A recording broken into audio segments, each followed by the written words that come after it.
നമസ്കാരം. സൗഖ്യത്തിൻ്റെ ഒരു പുത്തൻ അധ്യായത്തിലേക്ക് എല്ലാ പ്രേക്ഷകർക്കും ഹൃദ്യമായ സ്വാഗതം.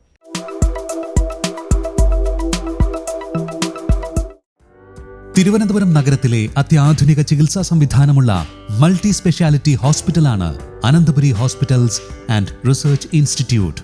അതിനിപുണരായ ഡോക്ടർമാരും മറ്റ് ആതുര ശുശ്രൂഷകരും സേവനമനുഷ്ഠിക്കുന്ന അനന്തപുരി ഹോസ്പിറ്റൽ ഏഷ്യയിലെ ആദ്യത്തെ ടെറിട്ടറി ഹോസ്പിറ്റൽ കൂടിയാണ്.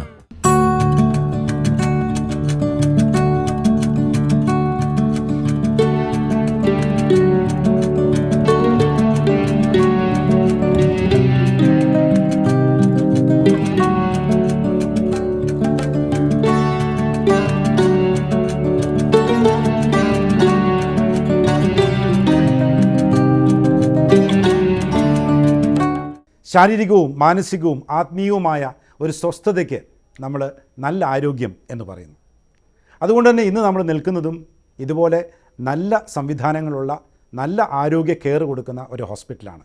Thiruvananthapuram Ananthapuri hospital and research ഇൻസ്റ്റിറ്റ്യൂട്ടിൽ ഇവിടുത്തെ ഒബ്സ്റ്ററ്റിക്സ് ആൻഡ് ഗൈനക്കോളജി വിഭാഗത്തിലെ മേധാവി ഡോക്ടർ എൻ ശ്യാമളയാണ് നമ്മുടെ അതിഥി. നമസ്കാരം. നമസ്കാരം. ദീർഘകാലത്തെ പ്രവൃത്തി പരിചയം, കുട്ടികളെ പഠിപ്പിക്കൽ, അതിനുശേഷം വീണ്ടും ഇപ്പോൾ ഈ ഒരു ഇൻസ്റ്റിറ്റ്യൂട്ടിൽ എത്തിയിരിക്കുന്നു. ഒരുപാട് സന്തോഷമുണ്ട്. ഇപ്പോഴെവിടെ പോയാലും നമ്മുടെ സ്റ്റുഡൻസ് ആണല്ലോ. പിന്നെ മെഡിക്കൽ കോളേജിലായതുകൊണ്ട് പ്രത്യേകിച്ചും നമ്മളൊരു ഡോക്ടർ എന്നുള്ളതിനേക്കാൾ ഉപരി നമ്മൾ പഠിപ്പിക്കുകയല്ലേ. എത്രയോ ബാച്ച് ആളുകളാണ് നമ്മളുടെ കയ്യിൽ കൂടെ പോയിരിക്കുന്നത്. പിന്നെ ഞാനാണെങ്കിൽ ആർ എം ഒ സ്ഥാനത്ത് 13 വർഷം സൂപ്രണ്ടായിട്ട് ഇരുന്ന ആളാണ്. അപ്പം ആർമോ എന്ന് പറയുമ്പോൾ കുറച്ചുകൂടെ കുട്ടികളുമായിട്ട് ഹൗസ് സർജൻസുമായിട്ടും PG ഡോക്ടറുമായിട്ടൊക്കെ ഇടപെടുന്നുണ്ട്. അപ്പോൾ അവർക്കൊന്നും എന്നെ മറക്കാൻ പറ്റില്ല. ഹൈ റിസ്ക് പ്രഗ്നൻസിയെ കുറിച്ചാണ് എൻ്റെ ചോദ്യം. എന്താണ് actually high risk pregnancy? High risk pregnancy എന്ന് പറഞ്ഞാൽ നമ്മളൊരു സാധാരണ ഒരു സ്ത്രീ ഗർഭിണിയാവുന്നു, അവർ പ്രസവിക്കുന്നു. വലിയ കോംപ്ലിക്കേഷൻ നമ്മൾ പ്രതീക്ഷിക്കുന്നില്ല. അതിൽ ലോ റിസ്ക് ആയുള്ള ഒരു കേസായിരിക്കും. പക്ഷേ സാധാരണയെക്കാട്ടിൽ കൂടുതൽ സങ്കീർണതകൾ അമ്മയ്ക്കോ കുഞ്ഞിനോ ഉണ്ടാകുന്ന ഗർഭങ്ങളെയാണ് നമ്മൾ ഹൈ റിസ്ക് പ്രഗ്നൻസി എന്ന് പറയുന്നത്. ഓക്കെ, എന്തൊക്കെയാണ് അതിൻ്റെ കാരണങ്ങൾ? മെയിനായിട്ട് നമ്മൾ കൂടുതൽ സീരിയസ് ആയിട്ട് വരുന്ന ഗർഭിണികളിൽ ഉണ്ടാകുന്ന രക്തസമ്മർദ്ദമാണ്. ഇതിനെ പ്രീ എക്ലാംസിയ എന്ന് പറയും. അതേപോലെ ഗർഭിണികളിൽ പ്രമേഹ രോഗമുണ്ടാകാം, അതും സീരിയസ് ആയിട്ടുള്ള ഹൈ റിസ്ക് ആയിട്ടുള്ള ഒരു കാര്യമാണ്. പിന്നെ രക്തസ്രാവം, ഏത് സമയത്തും ഗർഭസമയത്ത് രക്തസ്രാവം ഉണ്ടാകുന്നതും അത് അപകടകരമായൊരവസ്ഥയാണ്. പ്രായം കൂടിയ അമ്മമാർ, 35 വയസ്സിൽ കൂടുതൽ ആയിട്ട് ഗർഭം ധരിക്കുന്നവർ, അസാമാന്യമായി വണ്ണം വെച്ച വണ്ണത്തടിയുള്ള ഒബീസിറ്റി ഉള്ള ആളുകൾ, പിന്നെ 2, 3, 4 തവണ അബോർഷനായിട്ടുള്ള ആളുകൾ ചികിത്സയ്ക്ക് വരുമല്ലോ, അതും ഹൈ റിസ്ക് കാറ്റഗറിയിൽ പെടുത്തുന്നുണ്ട്. പിന്നെ ഒരു 2 കുട്ടികളോ 3 കുട്ടികളോ 4 അതിൽ കൂടുതലോ ഗർഭം ധരിച്ചിട്ടുള്ള ഗർഭിണികൾ, മൾട്ടിപ്പിൾ പ്രഗ്നൻസി, അതും ഹൈ റിസ്ക് കാറ്റഗറിയിലാണ് നമ്മൾ. ഇരട്ടകളോ മൂവരോ അങ്ങനെ ഇപ്പോൾ അത് കൂടുതലാണ്. നമ്മൾ ഗന്ധിത ചികിത്സിക്കുന്നത് കൊണ്ട് ഇരട്ട കുട്ടികളോ അതിൽ കൂടുതലോ ഉള്ള കുഞ്ഞുങ്ങളെ ഗർഭം ധരിക്കാനുള്ള സാധ്യത കൂടുതലാണ്. അത് ഹൈ റിസ്ക് കാറ്റഗറിയിലാണ് നമ്മൾ വരുന്നത്. പിന്നെ അസുഖമുള്ള ആളുകൾ വരുമല്ലോ, ഗുരുതരമായ ഹൃദ്രോഗമുള്ളവർ, കിഡ്നിക്ക് അസുഖമുള്ളവർ, അവർക്കൊക്കെ ആഗ്രഹം കാണുമല്ലോ ഒരു കുഞ്ഞുണ്ടാവണമെന്ന്. അവർ ഗർഭം ധരിച്ച് വരുമ്പം അവരെ ഹൈ റിസ്ക് കാറ്റഗറിയിൽ പെടുത്തി നമുക്ക് സ്പെഷ്യൽ കെയർ കൊടുക്കേണ്ട ആളുകളാണ് അതെല്ലാം. ഈ BP കൂടുതലുള്ളത് എങ്ങനെയാണ് ഇതിനൊരു ബുദ്ധിമുട്ടാവുന്നത്? BP ഗർഭിണികളിലുണ്ടാകുന്ന രക്തസമ്മർദ്ദം അഥവാ പ്രീ എക്ലാംസിയ എന്നാണ് മെഡിക്കൽ ടേം. അമ്മയ്ക്കും കുഞ്ഞിനും ഒരുപോലെ അപകടമുള്ളതാണ്. ഇത്രയെല്ലാം ചികിത്സാ സൗകര്യങ്ങൾ കൂടിയിട്ടും ലോകമെമ്പാടും ഇപ്പോഴും ഈ പ്രീ എക്ലാംസിയയും അതിൻ്റെ കോംപ്ലിക്കേഷനുമാണ് മരണകാരണം, മാതൃമരണ കാരണവും ശിശുമരണ കാരണമായിട്ട് ഇരിക്കുന്നത്. അപ്പോൾ BP കൂടുക എന്ന് വെച്ചാൽ നമ്മൾ ചെക്കപ്പിന് വരുമ്പോൾ നമ്മൾ BP കണ്ടുപിടിക്കാൻ പറ്റും. പക്ഷേ രോഗിക്ക് ചിലപ്പോൾ അറിയത്തില്ല BP കൂടിയിരിക്കുന്നു എന്ന്. അവരുടെ രോഗലക്ഷണം എന്ന് വെച്ചാൽ തലവേദന, കാലിൽ നീര്, ഇതൊക്കെ ഗർഭസമയത്ത് ഉണ്ടാകുന്നുള്ള അവരുടനെ തന്നെ ഡോക്ടറെ കാണേണ്ടതാണ്. അപ്പം നമ്മൾ നോക്കുമ്പോൾ അവരുടെ BP 110/70 ആണ് നോർമൽ. അതിൽ 140/90 അതിൽ കൂടുതലോ BP വന്നാൽ അവരുടനെ തന്നെ ഡോക്ടർ അവരെല്ലാം നമ്മൾ ചെക്കപ്പിന് വരുമ്പോൾ ഇത് കാണുന്നു. അവർക്ക് ചിലപ്പോൾ ലക്ഷണമൊന്നും കാണത്തില്ല. അവരുടനെ തന്നെ ഹോസ്പിറ്റലൈസ് ചെയ്യേണ്ടതാണ്. ഹോസ്പിറ്റലൈസ് അത് വേണ്ട വിധത്തിലുള്ള മരുന്നുകൾ കൊടുക്കേണ്ടതാണ്. ശരിയായ സമയത്ത് ശുശ്രൂഷ കൊടുത്തില്ലെങ്കിൽ അവർ വീട്ടിലിരുന്ന് ഈ പറഞ്ഞ പോലെ മറ്റെന്തെങ്കിലും കാരണം എന്ന് വിചാരിച്ച് വരാതിരുന്നാൽ BP പെട്ടെന്ന് കൂടിയിട്ട് ഗുരുതരമായ ഒരവസ്ഥ, എക്ലാംസിയ, അതായത് ഗർഭശന്നി, ഫിറ്റ്സ് വരും.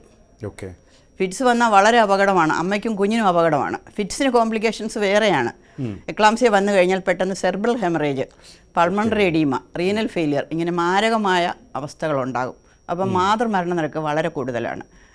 ഇതൊന്നും ആയില്ല എന്നെങ്കിൽ പോലും കുഞ്ഞിന് BP വന്നു കഴിഞ്ഞാൽ കുഞ്ഞിനെ ബാധിക്കും. ഞാൻ പറഞ്ഞല്ലോ ആദ്യമേ തന്നെ, അമ്മയും കുഞ്ഞിനെയും ഒരുപോലെ ബാധിക്കുന്ന കുഴപ്പമാണെന്ന്. അപ്പം ഇതിൻ്റെ കാരണം, BP ഉണ്ടാകാനുള്ള കാരണം അപ്പോൾ ആസ്വസ്ഫാസം നമ്മൾ പറയും, എല്ലാ ഞരമ്പും ചുരുങ്ങിയിരിക്കുകയാണ് അവരുടെ. ബ്രെയിനിലേക്കുള്ള ഞരമ്പ്, കരളിലേക്കുള്ള ഞരമ്പ്, യൂട്രസിലേക്കുള്ള ഞരമ്പ്, കിഡ്നിയിലേക്കുള്ള എല്ലാ സ്ഥലത്തും രക്തസ്രാവം കുറഞ്ഞിരിക്കും. ഇത് കുഞ്ഞിന് കൂടുതൽ പ്രശ്നങ്ങൾ ഉണ്ടാക്കുന്നത് എങ്ങനെയാണ്? കുഞ്ഞിനുള്ള രക്ത ഓട്ടം കുറയുകയാണ് ചെയ്തത്. കാരണം ഈ ഗർഭിണിയുടെ ശരീരത്തിലുള്ള എല്ലാ ഞരമ്പുകളും ചുരുങ്ങിയിരിക്കും. അപ്പം ബ്രെയിനിലേക്കുള്ള രക്തഓട്ടം, ലിവറിലേക്കുള്ള രക്തഓട്ടം, കിഡ്നിയിലേക്കുള്ള രക്തഓട്ടം, യൂട്രസിലേക്കുള്ള രക്തഓട്ടം. ഇപ്പോൾ യൂട്രസിലോട്ട് കുറഞ്ഞാൽ എന്ത് പറ്റും? പ്ലാസൻ്റ വഴിയുള്ള രക്തഓട്ടം കുറയും. കുഞ്ഞിന് കിട്ടാനുള്ള ന്യൂട്രിയൻസോ ഓക്സിജനോ കിട്ടത്തില്ല. അതിന് വയറ്റിൽ കിടന്ന് വളർച്ച മുരടിച്ച് അത് സീരിയസ് ആയിപ്പോയാൽ കുഞ്ഞ് വയറ്റിൽ കിടന്ന് മരിച്ചു പോകും. അപ്പോൾ ഇങ്ങനെയൊക്കെയുള്ള അവസ്ഥ നമ്മൾ ചെക്കപ്പ് ചെയ്യാതെ എങ്ങനെ മനസ്സിലാകും? പീരിയോഡിക്കായിട്ട് ചെക്കപ്പ് ചെയ്ത് ഈ അവസ്ഥ കണ്ടുപിടിച്ച് അതിന് വേണ്ടുന്ന ടെസ്റ്റുകൾ, കുഞ്ഞ് എത്രത്തോളം ബാധിച്ചിരിക്കുന്നുവെന്ന് ഡോപ്ലർ അൾട്രാസൗണ്ട് വഴി നമുക്ക് മനസ്സിലാകും. രക്തപരിശോധനകളും വഴിയും ചെയ്തിച്ച് സമയത്ത് തന്നെ അതിന് യൂട്രസിൻ്റെ വെളിയിൽ എടുത്തില്ലെങ്കിൽ കുഞ്ഞ് വയറ്റിൽ കിടന്ന് മരിച്ചു പോകും. അതായത് ഏകദേശം ഒരു 34 ആഴ്ച വരെ നമ്മൾ എങ്ങനെയെങ്കിലും തട്ടിക്കൊണ്ട് പോകാൻ നോക്കും കുഞ്ഞിനെ കിട്ടാൻ വേണ്ടി. അതിന് മുമ്പ് എപ്പോഴെങ്കിലും അമ്മയ്ക്ക് അപകടാവസ്ഥ വന്നാൽ അപ്പം തന്നെ പ്രസവിപ്പിക്കേണ്ടി വരും. ഈ പ്രമേഹമുള്ള രോഗികൾ ഗർഭിണികളായാൽ? പ്രമേഹം ഇപ്പം നമ്മുടെ നാട്ടിൽ വളരെ കൂടുതലാണ്. ഇത് 2 തരത്തിലുണ്ട്. ഒരു പ്രമേഹ രോഗി ഗർഭിണിയാകാം, അത് ആണ് കൂടുതൽ പ്രശ്നം. അപ്പോൾ ഓൾറെഡി അവർ പ്രമേഹമുള്ള രോഗിയാണെങ്കിൽ ഡോക്ടറെ കണ്ടിട്ട് പ്രമേഹം നിയന്ത്രിച്ചിട്ടേ അവർ ഗർഭമാകാവുള്ളൂ. അതിന് പ്രത്യേക കാരണമുണ്ട്. കാരണം ആദ്യത്തെ 8 ആഴ്ചയ്ക്കുള്ളിൽ കുഞ്ഞിൻ്റെ എല്ലാ അവയവവും ഉണ്ടാകും. അപ്പോൾ ഇവർ നമ്മളോട് പറയാതെ 3-ാം മാസത്തിൽ ചെക്കപ്പിന് വന്നാൽ ആ കുഞ്ഞിൻ്റെ അവയവം എല്ലാം ഉണ്ടായിക്കഴിഞ്ഞല്ലോ. അപ്പം നമ്മൾ ഹീമോഗ്ലോബിൻ A1C എന്ന് പറഞ്ഞൊരു ടെസ്റ്റ് ചെയ്യും. അതിൻ്റെ ലെവൽ അനുസരിച്ച് ഗർഭം തുടരുന്നതിൽ എന്തെങ്കിലും പ്രശ്നമുണ്ടോ എന്ന് നമുക്ക് മനസ്സിലാക്കാം. അത് 6.2 ആണ് ഒരു സേഫ് ലെവലായിട്ട് പറയുന്നത്. 10 ആണെങ്കിൽ നമ്മൾ 25% അംഗവൈകല്യം ഉണ്ടാകും കുഞ്ഞിന്. അപ്പോൾ നമ്മൾ അബോർഷൻ ചെയ്യാനാണ് പറയുന്നത്. അപ്പോൾ അത് പ്രീ ജസ്റ്റേഷണൽ ഡയബറ്റീസിൻ്റെ കാര്യമാണിത്. പിന്നെ വേറൊരു ഗ്രൂപ്പുണ്ട്, 6 മാസം ഗർഭത്തിന് ശേഷം ഗർഭിണിയായ പിന്നെ ഉണ്ടാകുന്നൊരു ഡയബറ്റീസ്. അത് അത്ര കുഴപ്പമില്ല, ആദ്യത്തേൻ്റെ അത്ര കുഴപ്പമില്ല. പക്ഷേ ഇത് കണ്ടുപിടിക്കണമെങ്കിൽ ഒരു കൺട്രോൾ ആയിട്ടുണ്ടാവുമല്ലോ. അല്ല, അവർ ഡയബറ്റിക് അല്ലാത്തൊരു രോഗിയാണ് ഞാൻ പറയുന്നത്. ഡയബറ്റിക് അല്ലാത്തൊരു പേഷ്യൻറ്റ് 6 മാസം ഗർഭമാകുമ്പം അതാണ് ജസ്റ്റേഷണൽ ഡയബറ്റിസ്. അത് നമ്മൾ ബ്ലഡ് ടെസ്റ്റ് കൊണ്ടേ കണ്ടുപിടിക്കാൻ പറ്റും, ഒരു ലക്ഷണവും കാണത്തില്ല. സാധാരണ ഡയബറ്റിസുകാർക്ക് വെള്ളദാഹം, മൂത്രം പോകുന്നു എന്നൊക്കെ പറയുമല്ലോ, അതൊന്നും ഈ ഗർഭിണിക്ക് ഉണ്ടാവില്ല. ടെസ്റ്റ് ചെയ്താൽ തന്നെ നമുക്കറിയാൻ പറ്റും. ഈ ടെസ്റ്റ് ഗ്ലൂക്കോസ് ടോളറൻസ് ടെസ്റ്റ് എന്ന് പറയും. ഗർഭകാലത്ത് മൊത്തം 3 തവണ നമ്മളത് ചെയ്യും. അപ്പോൾ അത് ചെയ്ത് രോഗം കണ്ടുപിടിച്ച് അതിന് ചികിത്സാ രീതിയുണ്ട്. ഷുഗർ നിയന്ത്രിക്കുക എന്നുള്ളതാണ് മെയിനായിട്ടുള്ളത്. അത് ആഹാര നിയന്ത്രണമുണ്ട്, മരുന്നുകളുണ്ട്, ഇൻസുലിൻ ഇഞ്ചക്ഷനുണ്ട്. ഇത് 3 നമ്മൾ കൊടുക്കുന്നു. ഇത് എല്ലാം നല്ലപോലെ രോഗിയുടെ ബന്ധുക്കളും നമ്മളും എല്ലാം ശരിയായ രീതിയിലിരുന്നാൽ ഡയബറ്റീസ് ഇല്ലാത്തൊരു പ്രസവം പോലെ ആയിരിക്കും അവരുടെ പ്രസവം. എന്നാൽ കൺട്രോൾ ആയില്ലെങ്കിലോ കുട്ടിയാണ് മെയിനായിട്ട് ബാധിക്കുന്ന ഈ അസുഖം. കുട്ടി വയറ്റിൽ കിടന്ന് വല്ലാതെ തടിക്കുകയും ആംനിയോട്ടിക് ഫ്ലൂയിഡ് ധാരാളം ഉണ്ടാകുകയും വെള്ളം പൊട്ടിപ്പോവുകയോ ഉള്ള അവസ്ഥ. പിന്നെ കുട്ടിക്ക് ഒരു 4 കിലോ 4.5 കിലോ നോർമൽ ഡെലിവറി ആകില്ല, സിസേറിയൻ ചെയ്യേണ്ടി വരും. അഥവാ നമ്മൾ പ്രസവത്തിന് വെച്ചാൽ തന്നെ കുട്ടിയുടെ ഷോൾഡർ പുറത്ത് വരാൻ താമസം ഉണ്ടാവും. തല വന്നിട്ട് ഷോൾഡർ വരില്ല. അത് വളരെ ഡെസ്പറേറ്റഡ് ഒരു സിറ്റുവേഷനാണ്. അതൊക്കെ എക്സ്പെർട്ടുകൾക്ക് നോക്കി അത് തീരുമാനിക്കാനും കുഞ്ഞിനെ അപ്പോൾ ഡെലിവറി ചെയ്യാനും പറ്റത്തുള്ളൂ. ഈ ബേബി തടിയുണ്ടെന്ന് പറഞ്ഞിട്ട് ഡെലിവറി കഴിഞ്ഞത് പ്രിമച്ചർ ബേബിയെ പോലെ ബിഹേവ് ചെയ്യുന്നത്. അതിന് ശ്വാസതടസ്സം, റെസ്പിറേറ്ററി ഡിസ്ട്രസ് സിൻഡ്രോം എന്ന് പറഞ്ഞൊരു അസുഖം, മഞ്ഞപ്പിത്തം, ഇൻഫെക്ഷൻ എല്ലാം അതിന് കൂടുതലാണ്. അപ്പം ഡയബറ്റീസ് ഉള്ള രോഗി കണ്ടുപിടിക്കണം. എല്ലാ ആശുപത്രിയിലും GTT ചെയ്യുന്ന പോലുമില്ല. അത് ചെയ്ത് മാസത്തെ ഒരു ഗർഭകാലത്ത് 3 തവണ ചെയ്യണം. ഓരോ ട്രൈമസ്റ്ററിലും ഇത് ചെയ്യേണ്ടതാണ്. ചെയ്ത് കഴിഞ്ഞ് രോഗം കണ്ടുപിടിച്ചാൽ നമ്മൾ കാര്യമായ രീതിയിൽ അവരും പറഞ്ഞ് മനസ്സിലാക്കി ആഹാര നിയന്ത്രണവും മരുന്നുകളും കൊടുത്താൽ മതി. മന്ത്ലി ചെക്കപ്പിൽ ഓരോ ചെക്കപ്പും ഇമ്പോർട്ടൻ്റ് ആണ്. ഇത് 3 തവണ മൊത്തം ചെയ്യത്തുള്ളൂ. ഇരട്ടകൾ, മൂവർ, അത്തരത്തിലുള്ള പ്രഗ്നൻസിയും ഒരു പ്രശ്നമാണെന്ന് പറഞ്ഞല്ലോ. അതെങ്ങനെയാണ് ഒരു പ്രശ്നം? ഇരട്ടകൾ, ട്വിൻസ് മീൻസ് ഡബിൾ ട്രബിൾ എന്നാണ് നമ്മൾ പുസ്തകത്തിൽ പറയുന്നത്. നമ്മൾ പുസ്തകത്തിൽ തന്നെ എഴുതി വെച്ചിട്ടുണ്ട്. ഇരട്ട കുട്ടികൾ എന്ന് പറഞ്ഞാൽ ബന്ധുക്കളും ഗർഭിണിയും ഭർത്താവും നല്ല സന്തോഷിക്കും. പക്ഷേ ഒബ്സ്റ്റട്രീഷൻ ഈസ് നോട്ട്. ഡോക്ടർക്ക് സന്തോഷം വരില്ല. കാരണം ഡോക്ടർക്ക് അറിയാം ഡബിൾ ട്രബിളാണ്. എന്തെല്ലാം നമുക്ക് ഒരു ഗർഭകാലത്തുണ്ടാകുന്ന കോംപ്ലിക്കേഷൻസിനില്ല, ഇരട്ട കോംപ്ലിക്കേഷൻസ് ആണ് അവർക്ക് വരുന്നത്. അതുപോലെ ഹൃദ്രോഗം, വൃക്കരോഗം, ഇതും പ്രശ്നങ്ങളല്ലേ? ഹൈ റിസ്ക് പ്രഗ്നൻസി തന്നെയാണ് അതെല്ലാം പെടുന്നത്. ഗുരുതരമായ ഹൃദ്രോഗമുള്ള ഒരു ഗർഭിണി ഇപ്പം നമുക്ക് കുറവാണ്. പണ്ട് ഞാനൊക്കെ മെഡിക്കൽ കോളേജിൽ വർക്ക് ചെയ്യുമ്പോഴൊക്കെ എല്ലാ ദിവസവും ഒരു ഹാർട്ട് ഡിസീസ് പേഷ്യൻ്റ് ഡെലിവറിക്ക് ഉണ്ടാകുമായിരുന്നു. ഇപ്പോൾ അതില്ല. കാരണം റുമാറ്റിക് ഫീവർ ചികിത്സിക്കുന്നുണ്ട്. പിന്നെ ഹാർട്ടിന് വാൽവിന് പ്രശ്നം ഉണ്ടെങ്കിൽ അതൊക്കെ സർജറി കഴിഞ്ഞിട്ടേ അവർ കല്യാണം കഴിക്കത്തുള്ളൂ. അതുകൊണ്ട് വളരെ അപൂർവമായിട്ട് നമുക്ക് ഹാർട്ട് ഡിസീസ് വരുന്നുള്ളൂ. എന്നാൽ തന്നെയും വന്നാൽ അവർക്ക് ഹാർട്ട് ഫെയിലിയർ, അമ്മയ്ക്ക് ഹാർട്ട് ഫെയിലിയർ ആകാനുള്ള ചാൻസാണ്. അതിന് നമ്മൾ വ്യക്തമായ നിർദ്ദേശങ്ങൾ കൊടുത്ത് റെസ്റ്റിനെ പറ്റിയും ആഹാരത്തിനെ പറ്റിയും എക്സസൈസിനെ പറ്റിയും എല്ലാം വ്യക്തമായ നിർദ്ദേശങ്ങൾ കൊടുത്ത് പ്രസവ സമയത്ത് കൂടുതൽ ശ്രദ്ധ കൊടുത്ത് അവരെ കൊണ്ട് ഒട്ടും സ്ട്രെയിൻ ചെയ്യിപ്പിക്കാതെ പ്രസവിപ്പിച്ചെടുക്കണം.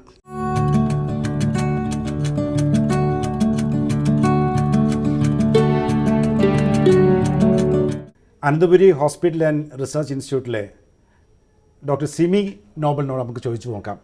മാം, എന്താണ് ഈ ആക്ച്വലി ലാപ്രോസ്കോപ്പി സർജറി?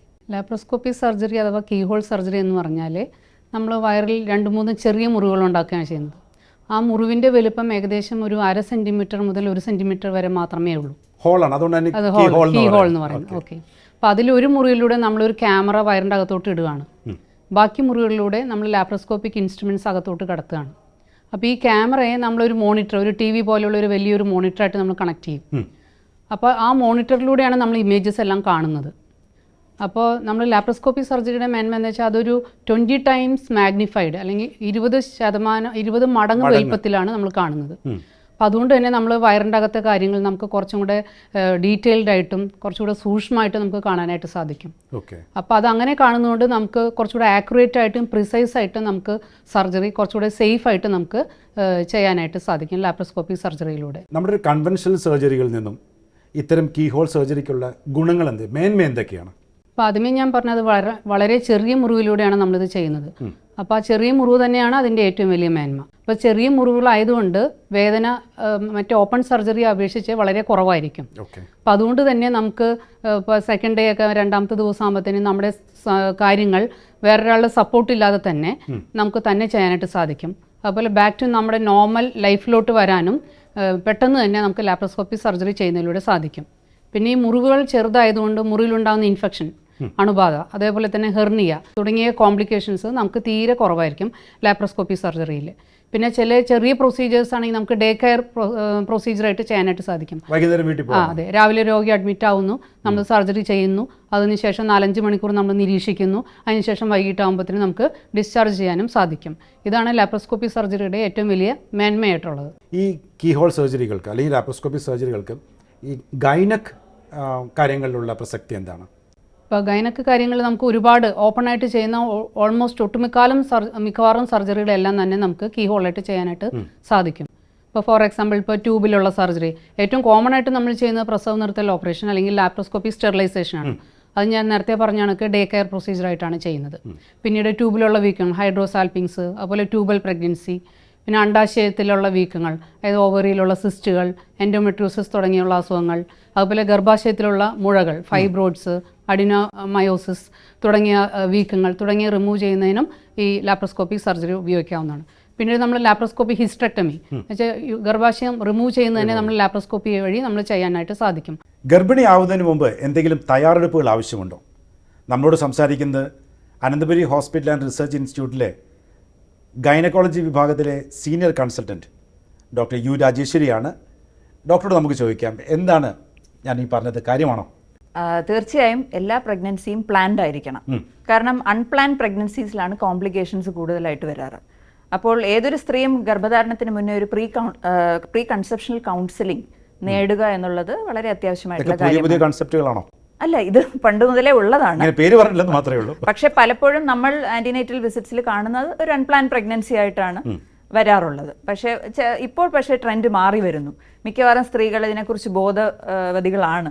അപ്പോൾ അതുകൊണ്ട് തന്നെ അവർ നേരത്തെ മുൻകൂട്ടി കല്യാണത്തിന് ശേഷം എപ്പോഴാണോ ഒരു പ്രഗ്നൻസി പ്ലാൻ ചെയ്യുന്നത്, ഡോക്ടറെ മുൻകൂട്ടി വന്ന് കണ്ട് വേണ്ടതായ പരിശോധനകളൊക്കെ നടത്തി അവർ മാനസികമായും ശാരീരികമായും ഒരു ഗർഭധാരണത്തിന് പ്രാപ്തരാണോ എന്ന് വിലയിരുത്തുന്നത് വളരെ ഒരു വെൽക്കമിങ് ട്രെൻഡാണ്. അത് മാത്രമല്ല, മെഡിക്കൽ ഡിസോർഡേഴ്സും ഒത്തിരി ഉണ്ട്. പണ്ടത്തെ പോലെ ഇപ്പം 30s, താങ്കൾ പറഞ്ഞ പോലെ 30s ശേഷമാണ് പലപ്പോഴും കൺസെപ്ഷൻ വരുന്നത്. ആ സമയത്തേക്കും പ്രഷർ, ഷുഗർ തുടങ്ങിയ പ്രശ്നങ്ങൾ ഓൾറെഡി അവർക്കുണ്ട്, തൈറോയിഡ് ഇഷ്യൂസ്. അപ്പോൾ ഇതെല്ലാം നിയന്ത്രണ വിധേയമാക്കിയതിന് ശേഷം പ്രഗ്നൻസി ആവുക എന്നുള്ളത് വളരെ ഇമ്പോർട്ടൻ്റ് ആണ്. അല്ലെങ്കിൽ കുഞ്ഞിൻ്റെ ന്യൂറോ ഡെവലപ്മെൻറ്റിനെ വരെ ഈ ഒരു തൈറോയിഡ് ഡിസോർഡർ എല്ലാം ബാധിച്ചേക്കാം. ചിലപ്പോൾ അവൾ ആൻറ്റി സീഷർ മെഡിക്കേഷൻസ് എടുക്കുന്ന ഒരു സ്ത്രീ ആവാം. അപ്പോൾ അങ്ങനെ ആകുമ്പോൾ ടാബ്ലറ്റ്സിൻ്റെ എണ്ണം കുറച്ച് മാക്സിമം ലോ ഡോസിൽ എത്തിയതിന് ശേഷം അത് ഒപ്റ്റിമൈസ് ചെയ്തതിന് ശേഷം ഒരു ഗർഭധാരണം, അതായിരിക്കും. അതെ, അതുപോലെ തന്നെ ഷുഗർ ഉള്ളവർ, ഡയബറ്റീസ് ഉള്ളവർ, അവർക്ക് HbA1c ചെക്ക് ചെയ്ത് നോർമലായോ, അത് മറ്റ് അവയവങ്ങളെ എന്തെങ്കിലും ബാധിച്ചിട്ടുണ്ടോ, കിഡ്നി, റെറ്റിന എന്നിവ എഫക്റ്റഡ് ആണോ എന്നുള്ളതൊക്കെ ഒരു വിലയിരുത്തൽ നടത്തിയതിന് ശേഷം ഒരു ഒപ്റ്റിമൈസേഷൻ എപ്പോഴും വന്നതിന് ശേഷമായിരിക്കും ഒരു പ്ലാൻഡ് പ്രഗ്നൻസി ആയിരിക്കും ഏറ്റവും നല്ലത്. ഇനി അഥവാ അവർക്ക് ഒന്നും ഇല്ല ഉണ്ടെങ്കിൽ തന്നെയും പരിശോധനകൾ നടത്തി അവർക്ക് എല്ലാം ഹെൽത്ത് വൈസ് ഓക്കെ ആണോ എന്നുള്ളത് നോക്കേണ്ടതും വളരെ നല്ലതായിരിക്കും. അതെ, പോരാത്തതിന് ഫോളിക് ആസിഡ് ടാബ്ലറ്റ്സ് നമുക്ക് 3 മാസം മുന്നേ തൊട്ട് തുടങ്ങാനും സാധിക്കും. അത് കുഞ്ഞിന് ന്യൂറൽ ട്യൂബ് ഡിഫക്ട്സ് വരാതിരിക്കാനും അത് വളരെയധികം ഹെൽപ്ഫുൾ അങ്ങനെ ആണ്. advantage ഉണ്ട്. അങ്ങനെ ഒരു അഡ്വാൻറ്റേജും ഉണ്ട്. ഓക്കെ. ഇതൊക്കെയാണ് പ്രീ കൺസെപ്ഷണൽ കെയറിൽ വരുന്നത്. എപ്പോഴാണ് ഒരു ഗർഭിണി ആദ്യമായി ഡോക്ടറെ സമീപിക്കേണ്ടത്? മിക്കവാറും ഏറ്റവും ഏർലിയസ്റ്റ് ആയിട്ട് തന്നെ കാണുന്നതായിരിക്കും ഏറ്റവും നല്ലത്. കാരണം യൂറിൻ പ്രഗ്നൻസി ടെസ്റ്റ് പോസിറ്റീവ് ആയതിനു ശേഷം പല സ്ത്രീകളും ആലോചിക്കാറുണ്ട് എപ്പോൾ ഡോക്ടറെ കാണണം, ഒരു മാസം കൂടെ പോട്ടെ, ഒരു മാസം കൂടെ പോട്ടെ. അപ്പോഴേക്കും ഈ ടാബ്ലറ്റ്സ് ഫോളിക് ആസിഡ് ഒന്നും അവർ സ്റ്റാർട്ട് ചെയ്യാതിരുന്നേക്കാം. അപ്പോൾ കഴിയുന്നതും ഏറ്റവും നേരത്തെ തന്നെ ഡോക്ടറെ സമീപിക്കുക. ഈ ഫോളിക് ആസിഡ് ഞാൻ പറഞ്ഞ പോലെ ആദ്യമേ തന്നെ സ്റ്റാർട്ട് ചെയ്യുക. അത് മാത്രമല്ല ഒരു ഡീറ്റെയിൽ ഹിസ്റ്ററി ഡോക്ടർ എടുക്കുന്നതായിരിക്കും. അപ്പോൾ അവരുടെ മെഡിക്കൽ, പേഴ്സണൽ, പാസ്റ്റ് എന്തെങ്കിലും ഓപ്പറേഷൻസ് ചെയ്തിട്ടുണ്ടോ, മരുന്നുകൾക്ക് അലർജി, ആസ്മ, വേറെ എന്തെങ്കിലും SLE മുതലായ എന്തെങ്കിലും അസുഖങ്ങൾ നേരത്തെ ഉണ്ടായിട്ടുണ്ടോ, ഇതെല്ലാം ഫാമിലി ഹിസ്റ്ററി ഉണ്ട്. ഇപ്പോൾ ജനറ്റിക് ഡിസോർഡേഴ്സ് എന്തെങ്കിലും ഫാമിലിയിലുണ്ടോ, ഇവരുടെ തന്നെ പാസ്റ്റ് എന്തെങ്കിലും കുഞ്ഞുങ്ങൾക്ക് എന്തെങ്കിലും പ്രോബ്ലംസ് ഉണ്ടായിട്ടുണ്ടോ, എല്ലാം ഒരു പ്രോപ്പർ മെഡിക്കൽ ഹിസ്റ്ററി എടുക്കണം. അതിനുശേഷം എക്സാമിനേഷൻ, വളർച്ചയുള്ള സ്ത്രീകളാണെങ്കിൽ അല്ലെങ്കിൽ ഡയബറ്റിസ്, ഇങ്ങനത്തെ ബ്ലഡ് ഇൻവെസ്റ്റിഗേഷൻസ് എല്ലാം നമ്മൾ ആദ്യ വിസിറ്റിൽ തന്നെ ഇൻക്ലൂഡിങ് തൈറോയിഡ് എല്ലാം തന്നെ പരിശോധിക്കും. എന്നിട്ട് ഒരു ഡേറ്റിംഗ് സ്കാനിന് നമ്മൾ ഡേറ്റ് കൊടുക്കും. അതായത് 2-ാം മാസം അടുപ്പിച്ചായിരിക്കും ആദ്യത്തെ സ്കാൻ. അപ്പോൾ ഇതിലാണ് നമ്മളുടെ എക്സ്പെക്റ്റഡ് ഡേറ്റ് ഓഫ് ഡെലിവറി കൃത്യമായിട്ട് അറിയാൻ സാധിക്കുക. പിന്നീടുള്ള സ്കാനുകളെക്കാളും ഈ 8 ആഴ്ചയിലുള്ള സ്കാനാണ് ഏറ്റവും റിലയബിൾ, 2-ാം മാസത്തിൽ. അതിനുശേഷം നമുക്ക് ഡേഞ്ചർ സൈൻസ് എന്ന് പറയുന്നത് ബ്ലീഡിങ്, വേദന, ഇതൊക്കെയാണ്. അപ്പോൾ ഇതൊക്കെ ഉണ്ടെങ്കിൽ നമ്മൾ വെയിറ്റ് ചെയ്യരുത്, ഉടനെ തന്നെ ഡോക്ടർ. കാരണം ട്യൂബൽ എക്ടോപിക് പ്രഗ്നൻസി ഒരു ലൈഫ് ത്രെറ്റനിങ് കണ്ടീഷനാണ്. അപ്പോൾ അത് നമ്മൾ പെട്ടെന്ന് കണ്ടുപിടിച്ച് വേണ്ടതായ ചികിത്സ കൊടുത്തില്ലെങ്കിൽ അമ്മയുടെ ജീവന് തന്നെ അത് ആപത്തായിട്ട് വന്നേക്കാം. അപ്പോൾ അതുകൊണ്ട് തന്നെ അതൊക്കെ സമയാസമയം ഡോക്ടറെ കണ്ട്. എത്ര ഫ്രീക്വന്റ് ആയിട്ടാണ് ഡോക്ടറെ കാണേണ്ടത്? ആദ്യത്തെ ഓൾമോസ്റ്റ് ലൈക്ക് ഗർഭധാരണം മുതൽ 28 ആഴ്ച വരെ നമ്മൾ പ്രഗ്നൻസിയെ 3 ട്രൈമസ്റ്റർ ആയിട്ട് ഡിവൈഡ് ചെയ്യാം. ഫസ്റ്റ് ട്രൈമസ്റ്റർ ആദ്യത്തെ 3 മാസം, 13 വീക്സ് ടു 28 വീക്സ് 2-ാമത്തെ ട്രൈമസ്റ്റർ, 28 വീക്സിനപ്പുറം 3-ാമത്തെ ട്രൈമസ്റ്റർ. അപ്പോൾ ഇതിൽ ഫസ്റ്റ് ട്രൈമസ്റ്ററും സെക്കൻഡ് ട്രൈമസ്റ്ററും മന്ത്ലി വിസിറ്റ്സ് മതി. അതിനുശേഷം 28 to 36 weeks once in 2 weeks, 36 ആഴ്ചയ്ക്ക് ശേഷം ആഴ്ചയിലൊരു വിസിറ്റ്. ഇതാണ് നിർബന്ധമായും ഗർഭിണികൾ ഫോളോ ചെയ്യേണ്ട ചെക്കപ്പ്. ഇത് നോർമലായിട്ടൊരു സംഭവമാണെങ്കിലും ഇത് വളരെ നോർമലാണ്. ഇനി അഥവാ എന്തെങ്കിലും പ്രശ്നങ്ങൾ ഉണ്ടെങ്കിൽ ചിലപ്പോൾ കൂടുതൽ ഫ്രീക്വന്റ് ആയിട്ട് ചെക്കപ്സ് വേണ്ടി വന്നേക്കാം. ഇപ്പോൾ ട്വിൻ പ്രഗ്നൻസി, വളർച്ചക്കുറവുള്ള കുഞ്ഞ്, അങ്ങനെയൊക്കെ വരുമ്പോൾ കുറച്ചുകൂടെ ഫ്രീക്വന്റ് ആയിട്ട് വന്നേക്കാം. ആദ്യത്തെ 3 മാസങ്ങളിൽ ഒരു ഗർഭിണി എന്തൊക്കെ കാര്യങ്ങൾ പ്രതീക്ഷിക്കാം, എന്തൊക്കെ പ്രശ്നങ്ങൾ ഉണ്ടാവാം? പ്രധാനമായും അവളെ അലട്ടുന്ന പ്രശ്നം എന്ന് വെച്ചാൽ അമിതമായ ഛർദിലായിരിക്കും. അപ്പോൾ ഇതിന് തക്കതായ മരുന്നുകളൊക്കെ ഉണ്ട്. എന്നാലും പലപ്പോഴും കാണുന്നത് സ്ത്രീകൾ അവർ തീരെ ഡീഹൈഡ്രേറ്റഡ് ആവുന്നവരെ വീട്ടിൽ വെച്ച് തന്നെ ചികിത്സിക്കുക എന്നുള്ളതാണ്. അങ്ങനെ ഒരിക്കലും ചെയ്യാൻ പാടില്ല. ഡീഹൈഡ്രേഷൻ വന്നു കഴിഞ്ഞാൽ അത് കറക്റ്റ് ചെയ്യണം എന്നുള്ളതാണ്. ഇപ്പോൾ ഒരു ഭക്ഷണവും കഴിക്കാതെ ഇരിക്കുക, അതുപോലെ നാക്ക് വരണ്ടു പോവുക, ഇങ്ങനെയൊക്കെ വരുമ്പോൾ തന്നെ ഡോക്ടറെ കണ്ട് IV ഡ്രിപ്പ്, IV ഫ്ലൂയിഡ്സ് എടുത്ത് ഡീഹൈഡ്രേഷൻ കറക്റ്റ് ചെയ്യുക എന്നുള്ളതാണ്. പിന്നീട് ഞാൻ നേരത്തെ പറഞ്ഞ പോലെ ബ്ലീഡിങ്, അതൊരിക്കലും ഒരു നോർമൽ ആയിട്ടുള്ള കാര്യമല്ല. പക്ഷേ എല്ലാ ബ്ലീഡിങ്ങും പ്രശ്നം തരേണ്ടതുമല്ല. പക്ഷേ എന്നാൽ നമ്മൾ ഏതൊരു ബ്ലീഡിങ് കണ്ടു കഴിഞ്ഞാലും ഉടനെ തന്നെ ഡോക്ടറെ കാണേണ്ടതാണ്. ചിലപ്പോൾ സ്കാൻ ചെയ്ത് കുഞ്ഞിൻ്റെ ഹാർട്ട് ബീറ്റ് ഓക്കെ ആണോ, അതുപോലെ തന്നെ അബോർഷൻ്റെ എന്തെങ്കിലും ഫീച്ചേഴ്സ് ഉണ്ടോ എന്ന് നമ്മൾ നോക്കേണ്ടതാണ്. ഗർഭിണികൾ എടുക്കേണ്ട വാക്സിനേഷൻസ് ഒക്കെ ഉണ്ടല്ലോ, അതൊക്കെ ഏതൊക്കെ സമയത്താണ്, എന്തിൻ്റെയൊക്കെയാണ്? മെയിനായിട്ട് വരുന്നത് ടെറ്റനസ് ടോക്സോയിഡ് തന്നെയാണ്. അപ്പോൾ അത് നമ്മൾ ഗർഭം സ്ഥിരീകരിച്ച ഉടനെ തന്നെ എടുക്കാം. വിതിൻ ഒരു 6 വീക്സിനുള്ളിൽ ആദ്യമേ എടുക്കണം. TT എടുക്കുന്നു. ഫസ്റ്റ് ഡോസ്, സെക്കൻഡ് ഡോസ് ഒരു 4 to 6 വീക്സ് കഴിയുമ്പോൾ സെക്കൻഡ് ഡോസും എടുക്കുന്നു. തേർഡ് ഡോസ് ഇപ്പം പോപ്പുലർ ആയിട്ടുള്ളത് Tdap ഇഞ്ചക്ഷൻ. അത് കുഞ്ഞിനും കൂടെ പ്രൊട്ടക്ഷൻ വരുന്നതാണ്. അത് 8-ാം മാസത്തിലാണ് നമ്മൾ എടുക്കുന്നത്. ഇതാണ് മെയിൻ ആയിട്ടുള്ള വാക്സിനേഷൻ കോഴ്സ്. ഓപ്ഷണലായിട്ട് ഫ്ലൂ വാക്സിൻസും കൊടുത്തു വരാറുണ്ട്. അതും നല്ലത് തന്നെയല്ലേ? അതും നല്ലതാണ്. ഇപ്പോൾ സീസണിലായി നമുക്ക് ഇൻഫ്ലുവൻസ പ്രിവലൻ്റ് ആയിട്ടുള്ള ഒരു ഏരിയാസ് ആണെങ്കിൽ ഡെഫിനറ്റ്ലി യൂസ്ഫുൾ ആയിരിക്കും പ്രഗ്നൻസിയിൽ. സെക്കൻഡ് ട്രൈമസ്റ്റർ മുതൽ തുടങ്ങുമ്പം ഏതൊക്കെ വിസിറ്റിലാണ് നമ്മൾ, എന്തൊക്കെ സ്കാനുകളാണ്, എന്തൊക്കെ കാര്യങ്ങളാണ് മനസ്സിലാക്കാനുള്ളത്? അതെ, അപ്പോൾ ഈ 13 വീക്സ് ആകുമ്പോൾ തന്നെ നിർബന്ധമായും ചെയ്തിരിക്കേണ്ടതാണ് NT സ്കാൻ. NT സ്കാനും ഡബിൾ മാർക്കർ ടെസ്റ്റുമാണ് നമ്മൾ ചെയ്യുന്നത്. അതുവഴി ജനിതകമായ വ്യതിയാനങ്ങൾ കുഞ്ഞിനുണ്ടോ എന്നുള്ളതിനെക്കുറിച്ച് നമുക്കൊരു അറിവ് ലഭിക്കും. അപ്പോൾ ഇത് എല്ലാ ഗർഭിണികളും ചെയ്തിരിക്കേണ്ട ടെസ്റ്റാണ്. അത് കഴിയുമ്പോൾ 4-ാം മാസം തൊട്ടാണ് നമ്മൾ അയൺ കാൽഷ്യം ടാബ്ലറ്റ്സ് സ്റ്റാർട്ട് ചെയ്യുന്നത്. അപ്പോൾ അയണും കാൽഷ്യം ടാബ്ലറ്റും ഒരേ സമയം കഴിച്ചുകൂടാ, കാരണം ഒന്നിൻ്റെ അബ്സോർപ്ഷൻ അത് കുറയ്ക്കും. രണ്ടാമത് 4-ാം മാസം തൊട്ടാണ് ഒരു അമ്മ അല്ലെങ്കിൽ ഗർഭിണി വെയിറ്റ് ഗെയിൻ ചെയ്യാൻ തുടങ്ങുന്നത്. ഓൾമോസ്റ്റ് ഒരു 1 മന്തിൽ 2 kgs അല്ലെങ്കിൽ 1/2 kg പെർ വീക്ക്, ആ ഒരു റേറ്റിലാണ് ഒരു ശരാശരി ഗർഭിണി വെയിറ്റ് ഗെയിൻ. പക്ഷെ അതേസമയം അമിതവണ്ണമുള്ള സ്ത്രീ ആണെങ്കിൽ ഇത്ര തന്നെ പാടില്ല. അത് ഒരു ഡയറ്റീഷ്യൻ്റെ സപ്പോർട്ടോടുകൂടി നമ്മൾ, അതുപോലെ ഒരു ഡയബറ്റിക് മദറിന് അതിനായി ഉള്ള ഡയറ്റ് പ്ലാൻ നമ്മൾ രൂപീകരിച്ച് കൊടുക്കുന്നു. അതുപോലെ ഡയറ്റ്, എക്സസൈസ് തുടങ്ങിയ കാര്യങ്ങളിൽ നമ്മൾ നിർദ്ദേശങ്ങൾ കൊടുക്കുന്നു. ഒരു നോർമൽ നമ്മൾ പറയാം 2 പേർക്കുള്ള ആഹാരം ഒരു അമ്മ കഴിക്കണം. അതിനേക്കാളും 300 കാലറിയാണ് എക്സ്ട്രാ കഴിക്കുന്നത്. Plus 1 gram per kilogram body weight protein. Daily ഒരു മുട്ടയെങ്കിലും കഴിക്കണം, ഒരു ഗ്ലാസ് പാല് നമ്മൾ നിർബന്ധമായും പറയും. അതുപോലെ തന്നെ ധാരാളം വെള്ളം കുടിക്കുക, അവോയ്ഡ് സ്മോക്കിംഗ് ആൻഡ് ആൽക്കഹോൾ എന്നുള്ളതാണ്. കഫെയിൻ ഇൻടേക്കും ഒത്തിരി കുറയ്ക്കേണ്ടതുണ്ട്. ആഴ്ചയിൽ 5 ദിവസമെങ്കിലും 30 minutes a day ഒരു ഗർഭിണി നടക്കാൻ മോഡറേറ്റ് എക്സസൈസ് ചെയ്യണം എന്നുള്ളതാണ്. 5-ാം മാസമാണ് ഒരു കുഞ്ഞിൻ്റെ അനക്കം ആദ്യമായിട്ട് അറിയുന്നത്, ഗർഭിണി അറിയുന്നത്. അതിന് ക്വിക്കനിങ് എന്ന് പറയും. അതെ, ഇതിന് തൊട്ട് മുന്നേ ആയിട്ടാണ് അനോമലി സ്കാൻ ചെയ്യുന്നത്. ടാർഗറ്റഡ് അനോമലി സ്കാനാണ് മെയിൻ സ്കാൻ.